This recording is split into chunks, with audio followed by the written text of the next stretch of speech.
Statement ಕೊಡ್ರ ಕಲ್ಕೊಂಬುದ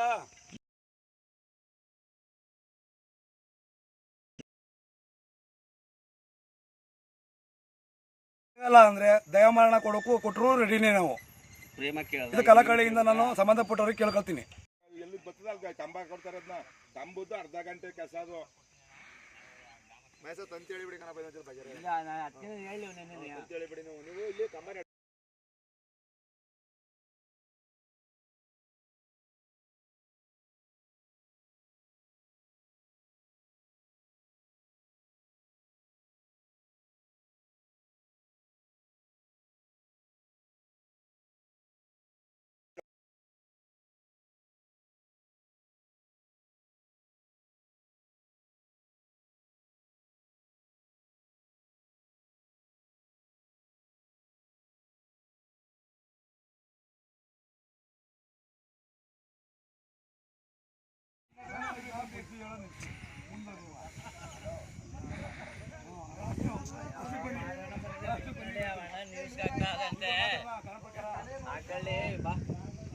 next ತಗೊಂಬ.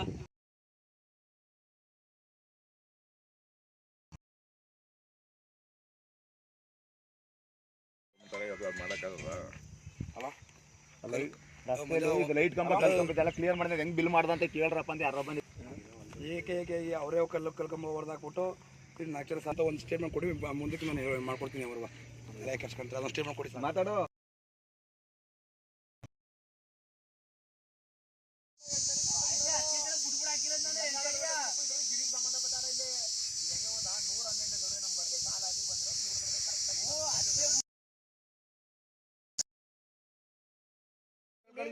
ನಮಗೆ road ಇಲ್ಲ, ಮೇಕ್ ಹೋಗೋರಿಗೆ ರೋಡ್ ಕೊಡಬೇಕು, ಅವಕಾಶ ಕೊಡಬೇಕು. ಎಲ್ಲ ರೋಡ್ ಅಡ್ಡಿ ಹಾಕೋದು ಅಗ್ದಿ ಗುಂಡಿ ತಗೊಂಡು ನಮಗೆ ರೋಡ್ ಇಲ್ಲ ಮಾಡ್ಯಾರ ಎದ್ದು ನಿಂತೀವಿ. ಈಗ ನಿಮಗೆ ರೋಡ್ ಎಲ್ಲಿ ತನಕ ಬೇಕು? ಎಷ್ಟು ಜನ ಓಡಾಡ್ತೀರಾ ಇಲ್ಲಿ? ಯಾವ್ಯಾವ ಊರು? ಅಲ್ಲ ಯಾವ್ಯಾವ ಓಡಾಡ್ತೀರಾ ಅಂತ ಎಲ್ಲ ಸೇರ್ಕೊಂಡು ಈಗ ಸೂಪರ್ ಆಗಿರ್ತದೆ. ಲಾಸ್ ಅವಂಗ ಆಯ್ತದೆ.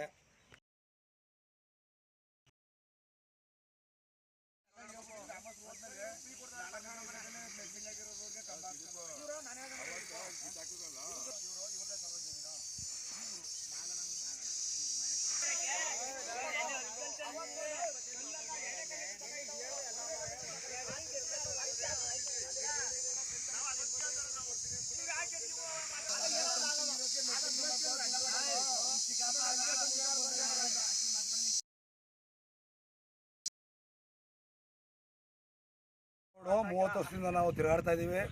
ಇವಾಗ ಎಮ್ ಎಲ್ ಎ ಗ್ರಾಂಟಲ್ಲಿ ಈಗ ಸ್ಯಾಂಕ್ಷನ್ ಮಾಡಿ ಜಲ್ಲಿಯ ಮತ್ತು ಗ್ರವಲ್ ಹಾಕಿ ರೆಡಿ ಮಾಡವ್ರೆ.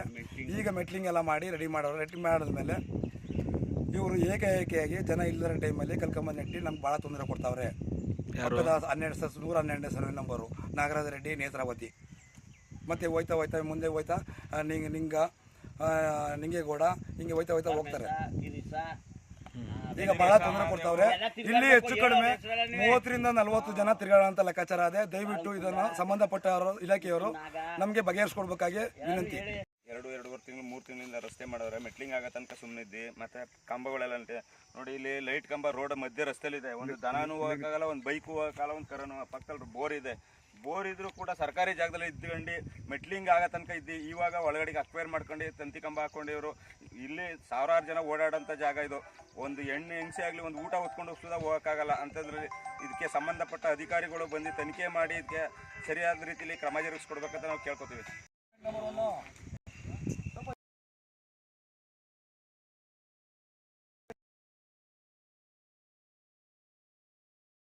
ಎಕರೆಗೆ ಜನಕ್ಕೆ ರೈತರಿಗೆ ಭಾರಿ ತೊಂದರೆ ಕೊಡ್ತಾವ್ರೆ. ಅಕ್ರಮವಾಗಿ ಮೆಟ್ಲಿಂಗ್ ಆಗಿರೋಂಥ ರಸ್ತೆಗೆ ಇವರು ಅಕ್ರಮವಾಗಿ ನಮ್ದು ಜಮೀನು ಇಲ್ಲಿ ಗಂಟಾದೆ ಅಂದ್ಬಿಟ್ಟು ನಾಗರಾಜ್ ರೆಡ್ಡಿ ಅವರು ಮತ್ತೆ ನೇತ್ರಮ್ಮನವರು ಇದಕ್ಕೆ ನಮಗೆ ಮೇಕ್ ಹೋಗೋಂಥ ನಮ್ಮ 35-40 ಎಕರೆ ಜಮೀನಿಗೆ ಅಕ್ರಮವಾಗಿ ಕಂಬನ ಇಟ್ಕೊಂಡು ನಮಗೆ ಮೇಕ್ ಹೋಗೋರಿಗೆ ಜಾಗ ಕೊಡ್ತಾ ಇಲ್ಲ.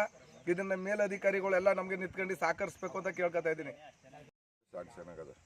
ಸ್ಯಾಂಕ್ಷನ್ ಆದಾಗ ಆಲ್ರೆಡಿ ನೇತ್ರಾವತಿಯವರು ಕಂಬ ಕಿತ್ಕೊಂಡವ್ರೆ. ಕಂಬ ಕಿತ್ತು ರೋಡನ್ನು ಮೆಟ್ಲಿಂಗ್ ಮಾಡವ್ರೆ. ಇದಕ್ಕೆ ಈ AW ಆಗ್ಬೋದು, JE ಆಗ್ಬೋದು, ಕಾಂಟ್ರಾಕ್ಟರ್ ಆಗ್ಬೋದು, ಯಾವ ರೀತಿ ರೋಡ್ ಮಾಡಿದ್ರು. ಇದು ಇವತ್ತಿಂದಲ್ಲ 100 ವರ್ಷದ ರೋಡು. 8 ಅಡಿ. ಇದು ಎಲ್ಲಿ ಅಂದರೆ ಇಲ್ಲಿಂದ ಹಿಡಿದು ಡಿ ಎಲ್ವರೆಗೆ, ಇದು ಡಿ ಎಲ್ವರೆಗೆ ನಕ್ಷೆ ರೋಡ್ ಇದೆ. 8 ಅಡಿ ಅಂತ ಹೇಳ್ತಾರೆ. 8 ಅಡಿ ಬರ್ತದೋ, 10 ಅಡಿ ಬರ್ತದೋ, 12 ಅಡಿ ಬರ್ತದೋ. ಇದಕ್ಕೆ ಒಂದು ಆಗಲೇ ಅವತ್ತಿಂದ ಇಲ್ಲ ಅದೇ. ಇದಕ್ಕೇನಾಗದೆ ಈಗ ಈ ರೋಡ್ ಆದಮೇಲೆ ಮಧ್ಯ ರೋಡಕ್ಕೆ ಕಂಬ ನಟ್ಟವ್ರೆ. ಇಲ್ಲಿ ಎಷ್ಟು ಹೆಚ್ಚು ಕಡಿಮೆ ಒಂದು 50 ಎಕರೆ ಅಂತಾರೆ. 50 ಎಕರೆ ಎಲ್ಲ ಇದು. ಈ ಬೌಂಡ್ರಿ ಬಳಸ್ಕೊ ಹೋದ್ರೆ 100-150 ಎಕರೆ ಜಮೀನಿಗೆ ಹೋಯ್ತದೆ. 150 ಎಕರೆಗೆ ರೆಡ್ಡಿ ಕೊಪ್ಪಳವ್ರು ಬರಬೇಕು, ಮಂಟಿ ಕೊಪ್ಪಳವ್ರು ಹೋಗ್ಬೇಕು, ಬೀಜಿನಳ್ಳಿಯವರು ಬರಬೇಕು. ಈಗ ಇದು ಅಕ್ವೈರ್ ಮಾಡ್ಕೊಂಡು ಈಗ ಏನಾಗದೆ ಅಂದರೆ ಯಾರು ಅಲ್ಲಿ ಗಾಡಿ ಹೊಡ್ಕೋಕಾಗಲಿ ನಡ್ಕೊಂಡು ಹೋಗೋಕ್ಕಾಗಲಿ ಆಗಿಲ್ಲ. ಬಟ್ ಇನ್ನೊಂದು ಏನಾಗದೆ, ಈಗ ಅದರಿಂದ ಈಗ ನಮ್ಮ ಜಮೀನಲ್ಲಿ ಅಡ್ಡನೂ ಕೊಟ್ಟದೆ. ಇಲ್ಲಿ ಮಾಡಿದ್ರು ಕೆಲಸ ಮಾಡಿದ್ರು ಕಂಬಗಳು ತೆಗ್ದಿಲ್ಲ. ಕಂಬನೂ ಲೈಟ್ ಕಂಬ ತೆಗ್ಸಿಲ್ಲ. ಜೈಗೆ ನಾನು ಫೋನ್ ಮಾಡಿದ್ದು ಹೇಳಿದ್ಕೆ ನಾನು ಬಂದು ತೆಗೆಸ್ಕೊಡ್ತೀನಿ ಮಾಡ್ತೀನಿ ಅಂದರು. ಅವ್ರು ಅದಕ್ಕೂ ಬಂದಿಲ್ಲ. ಇದ್ರ ಬಗ್ಗೆ ಏನಂದ್ರೆ ಈ ಸರ್ಕಾರನೇ ದುಡ್ಡು ತಿಂತಾದೆ ಅಂತ ನಂಗೆ ಆಯಿತು. ಅಧಿಕಾರಿಗಳು ಸರ್ಕಾರದ ದುಡ್ಡನ್ನು ಇದರಲ್ಲಿ ಈಗ ಇಷ್ಟು ಕೆಲಸ ಮಾಡೋರೆ ಅಧಿಕಾರಿಗಳು 5 ಲಕ್ಷದಲ್ಲಿ 2 ಲಕ್ಷ ಮಾಡಿದಾರೋ 1 ಲಕ್ಷ ಮಾಡಿದಾರೋ. ಇವತ್ತೇನು ಅಂದರೆ ಎಲ್ಲ ದುಡ್ಡನ್ನು ನುಂಗಿ ಕಮಿಷನ್ಗೆ AW ಆಗ್ಬೋದು, ಜೈ ಆಗ್ಬೋದು, ನಾನು ನೇರವಾಗಿ ಹೇಳ್ತಾ ಇದ್ದೀನಿ, ಇದಕ್ಕೆ ಹೊಣೆ ಅವರೇ. ಅಕ್ರಮವಾಗಿ ಇವತ್ತು ಇಲ್ಲಿ ರೋಡ್ ದುಡ್ಡು ತಿನ್ಕೊಂಡು ಹೋಗೋರೆ. 8 ಈಗ ಅದು ನಕ್ಷೆ ರೋಡು ಸರ್ವೆ ತರಬೇಕಾಯ್ತು. ಸರ್ವೆ ತಂದು ಆ ಕಡೆ ಸರ್ವೆ, ಇದು ಸರ್ವೆ, ಇಲ್ಲೂ ಸರ್ವೆ ತಂದು ಅದು ಎಲ್ಲಿ ರೋಡ್ ಅದೇನೋದನ್ನ ಫಸ್ಟು ಅವರು ಕಂಡುಹಿಡಿದು ಆಮೇಲೆ ರೋಡ್ ಮಾಡಬೇಕಾಯ್ತು. ಹಿಂದೆನೇ ರೋಡ್ ಇತ್ತು ಅದು ಯಾವುದೋ, ಅದಕ್ಕೆ ಅಲ್ಲಿ ಮಣ್ಣು ಹಾಕೊಂಡ್ಬಂದರು, ಮೆಟ್ಲಿಂಗ್ ಮಾಡ್ಕೊಂಬಂದರು. ಈಗ ಇಲ್ಲಿ ಇಷ್ಟು ಮಾಡಿದ್ರು, ಇದು ರೋಡೇ ಇಲ್ಲ. ಜನ ಇದ್ರಲ್ಲಿ ಓಡಾಡಕ್ಕೆ ಆಯ್ತದ? ಓಡಾಡಕ್ಕೆ ಆಯ್ತಾ ಇಲ್ಲ. ಅದರಿಂದ ಈಗ ಅಧಿಕಾರಿಗಳೇ ಹೊಣೆ ಮಾಡ್ತೀವಿ ನಾವು. ಕಾಂಟ್ರಾಕ್ಟರ್ಗಳು ಇನ್ನೊಬ್ಬನ್ನು ನಾವು ಹೊಣೆ ಮಾಡಿಕ್ಕಿಲ್ಲ. ಸಂತೆ ಇದು ಹಿಂದಿನ ಕಾಲದಿಂದ ಕಾಲಾದಿ ಸಂತೆಗೆ ಹೋಯ್ತಿದ್ದು ನಡ್ಕೊಂಡೆಲ್ಲ. ಆ ಕಾಲದಲ್ಲಿ ಸಂತೆಗೆ ತಿರುಗಾಡ್ತಿದ್ದು ಕಾಲಾದಿ ಇದು. ಈ ಕಾಲಾದಿನ ಈಗ ಎಮ್ ಎಲ್ ಎ ಗ್ರಾಂಟಿಂದ ಏನೋ ರಿಕ್ವೆಸ್ಟ್ ಮಾಡ್ಕೊಂಡು ಗ್ರ್ಯಾಂಟ್ ಮಾಡಿಸ್ಕೊಂಡು ಒಂದು ಸ್ವಲ್ಪ ರೋಡ್ ಮಾಡಿಸ್ಕೊಂಡು ಸಾಂಕ್ಷನ್ ಮಾಡಿಸ್ಕೊಂಡು ಮೆಟ್ಲಿಂಗ್ ಎಲ್ಲ ಮಾಡಿಸ್ಕೊಂಡು ಎಲ್ಲ ರೆಡಿ ಮಾಡ್ಕೊಂಡಿದ್ವಿ.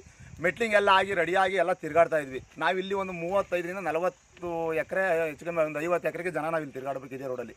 ನಮ್ಗೆ ಇಲ್ಲಿ ಬಿಟ್ಟು ಎಲ್ಲೂ ಜಾಗ ಇಲ್ಲ. ಈಗ ನಮ್ಮದು ಆರಂಭ ಎಲ್ಲ ರೆಡಿ ಆಗದೆ. ನಾವು ಅಗಸ ಎಲ್ಲ ನಡೆಯೋಕೆ ಈಗ ಹೋಗ್ಬೇಕೀಗ. ನಾವು ಈಗ ಇನ್ನೇನಾದರೂ ಇವತ್ತಂದ್ರೆ ಇವತ್ತು ಹೋಗಬೇಕು. ಅಲ್ಲಿ ಹೋಗಕ್ಕೆ ಇಲ್ಲಿ ಬಿಡ್ದೇನೆ ಇವತ್ತು ಈ ಕಾಲಾದಿ ರಸ್ತೆಗೆ ಅಕ್ರಮವಾಗಿ ಪುನಃ ಕಲ್ಕಂಬನ ಇಟ್ಕೊಂಡು ಮುಚ್ಚಾಕ್ತಾವ್ರೆ.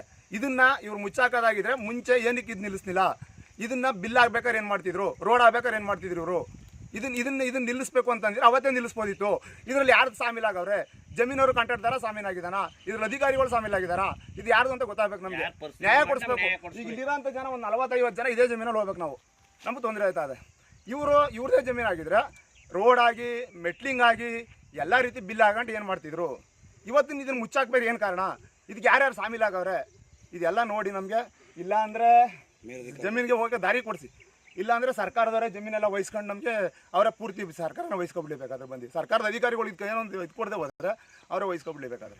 ಈ ರಸ್ತೆ ಎಷ್ಟು ವರ್ಷದಿಂದ ಓಡಾಡ್ತಿರೋದು ನೀವು? ಇದು 40-50-100 ವರ್ಷದಿಂದ ಕಾಲಾದಿ ಹಿಂದೆ ಕಾಲದಲ್ಲಿ ಸಂತೆಗೆಲ್ಲ ನಾವು ಇಲ್ಲೇ ನಮ್ಮ ತಾತಿರಲ್ಲಿ ನಡ್ಕೊಂಡು ಹೋಯ್ತಿದ್ದು. ಸಂತೆಗೆಲ್ಲ ಹೋಯ್ತಿದ್ದು ಇದೇ ರೋಡಲ್ಲಿ. ಈಗ ಯಾರು ತೊಂದರೆ ಮಾಡ್ತಾರೋದು? ಈಗ ಇಲ್ಲಿ ನಾಗರಾಜ ರೆಡ್ಡಿ ಅವರು ಈ ಥರ ಕಲ್ಲು ನೆಟ್ಟವ್ರೆ ರೋಡ್ಗೆ. ನಾಗರಾಜ ರೆಡ್ಡಿ ಅವರು, ನಾಗರಾಜ ರೆಡ್ಡಿ ಇದು ನಮ್ಮದು ಜಮೀನು, ಇದು ನಮಗೆ ಬರ್ಬೇಕಂತ. ಸರ್ ಅವ್ರದ್ದೇ ಜಮೀನು ಆಗಿಲ್ಲ, ಅವ್ರ ಜಮೀನು ಯಾಕೆ ನೆಟ್ಟಿದ್ದನ್ನು ನಾವು ಕೇಳ್ತಾ ಇಲ್ಲ. ಇದನ್ನ ಗೌರ್ಮೆಂಟಿಂದ ಸಾಂಕ್ಷನ್ ಆಗಿ ಮೆಟ್ಲಿಂಗ್ ಆಗಿ ಪ್ರತಿಯೊಂದು ರೀತಿ ಕೆಲಸ ಆಗ್ಬೇಕಾದ್ರೆ ಅಲ್ಲಿ ಗಂಟೆ ಏನು ಮಾಡ್ತಿದ್ರು ಇವರು? ಏನಕ್ಕೆ ಸುಮ್ಮನೆ ಆದರು? ಇದರಲ್ಲಿ ಯಾರು ಕಾರಣ? ಇದರಲ್ಲಿ ಯಾರು ಸಾಮೀಲಾಗಿರ್ತಾರೆ? ಈಗ ಒಂದು ಸರ್ಕಾರಿ ರಸ್ತೆ ಅಂತ ಸಾಂಕ್ಷನ್ ಆಗಿ ಮೆಟ್ಲಿಂಗ್ ಆಗಿ ಬಿಲ್ಲೆಲ್ಲ ಆದಮೇಲೆ ಒಬ್ಬ ಬಂದು ಇದನ್ನು ನಂದು ಅಂತ ಅಕ್ವೈರ್ ಮಾಡ್ಕೊಳಕ್ಕೆ ಏನು ಕಾರಣ? ಅದನ್ನು ನಮಗೊಂಚು ನ್ಯಾಯ ಒದಗಿಸ್ಕೊಡಿ ಸರ್.